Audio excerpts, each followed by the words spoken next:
הפוליטיקאים, העבודה שלך, הקריירה שלך, החוסר בקריירה שלך. רגע, תגיד, זה קשור אולי לבן אדם הזה ששנינו שונאים? לא. זה לא קשור לבן אדם ששנינו אוהבים, נכון? לא, תקשיב,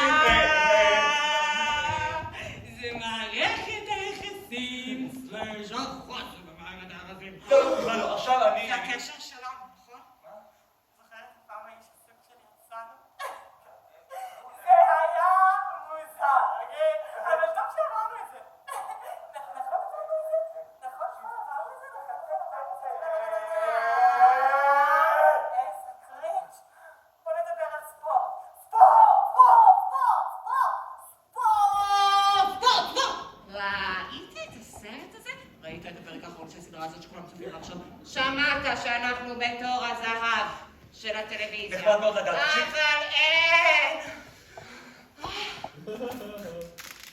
חייבים להפחית זמן מול המסכים, אלכוהול, קפאין, גלוטן, פחמימות, צריכות, בשר אדום, גלילה ברשתות החברתיות, כאילו...